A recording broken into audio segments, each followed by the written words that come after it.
Okay, there's the other bus.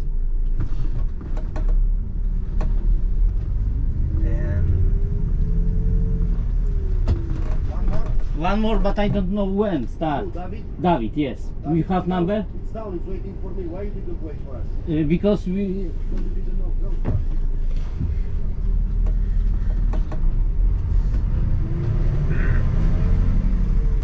okay, that was good. Tetris time. Okay, so we can start again our journey up.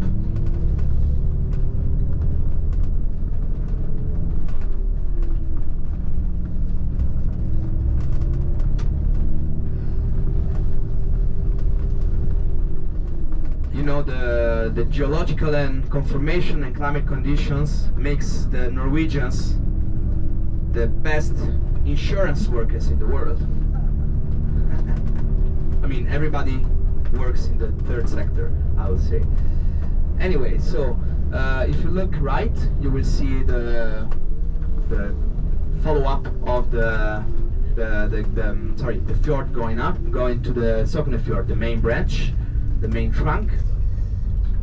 And actually here we have kind of a we are on the borders, I would say. The fjord itself is part of a UNESCO World Heritage Site. Sorry. Eugene zjeżdża właśnie tam z Krzysiem, nie? Tak, ja się minąłem z nim. Dobra, dobra. Dobra, dobra. Yes.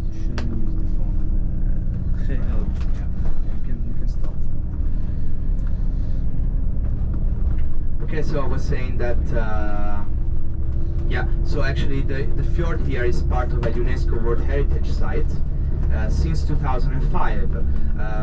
So the main fjord, which is part of the site, is the Nerøy Fjord, the fjord of the god Njordr, the god of seafaring. So everything is connected. But this fjord as well is part of the UNESCO Western Norwegian Fjords since 2005, so it's a natural site, and it's important to know the reasons why this fjord and the Garange Fjord in the north of Norway were chosen as representatives representing the Western Norwegian fjords. That's because they are fjords who just hit puberty, I would say. So they are quite young, geologically speaking, as fjords.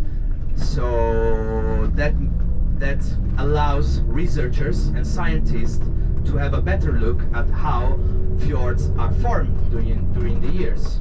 Because of course these fjords are still shaped, are in the process of being shaped by natural phenomena.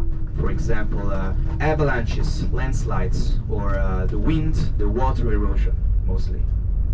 So that's why they were chosen, because UNESCO also protects the scientific research over natural landscapes, natural sites.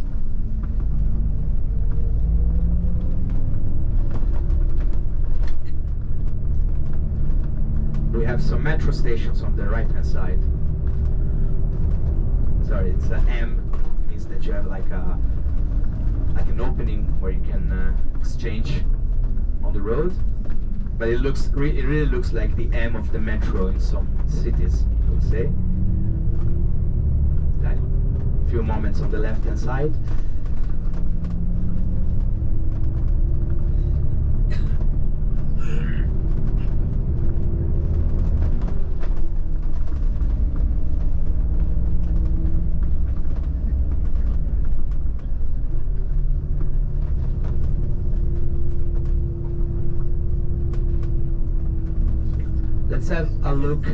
Let's have a look at the trees actually around here.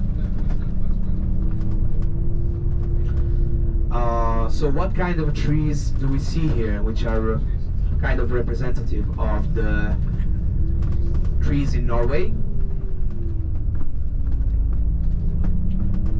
and you can have a perfect view on the left hand side here.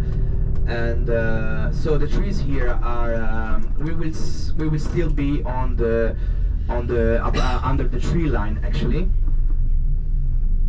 Okay.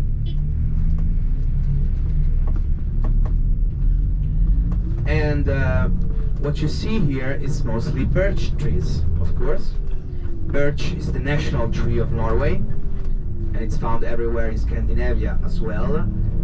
Birch is a construction material. It was used to make skis in the past, when skis were not a sport, but the perfect way to tread on ice and snow. And it's also a sacred tree in Norse mythology.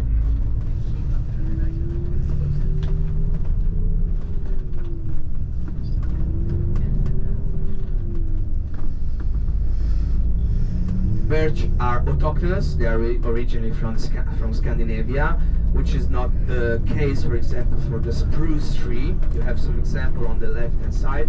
They are conifers, spruce tree, like pines, but all the branches go to the top, from top to the bottom of the trunk. And so you will have some examples here. Spruce has been imported. It grows fast. It grows faster than other trees. So when you have timber production and you want to give back what you took from nature, which is the philosophy behind a lot of actions and initiatives by the Norwegians. So when you want to repopulate the forest with trees, they mostly used spruce tree because it grows faster. So actually this was mainly done in the east of Norway. In the west you can find them only in this area in the west of Norway. So spruce trees, Epicea, the Latin name nomenclature. Then you have of course the Scotch pine, Pinus sylvester in Latin. So Scotch pine is originally from Norway as well. It has not been imported.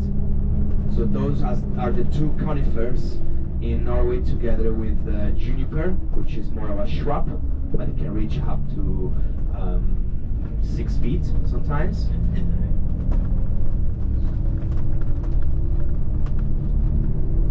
When it's not about conifers, we have the birch, of course.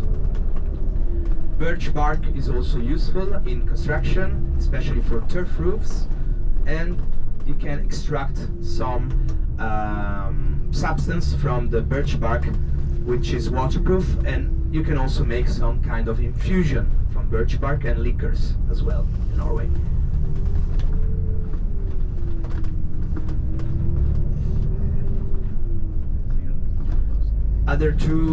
There are two sacred trees in Norway, or sacred trees in Norwegian mythology.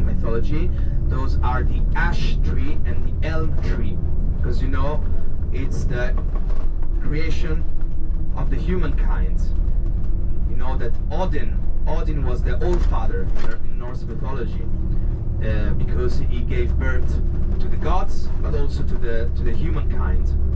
So he found, with his brothers, he found some 2 logs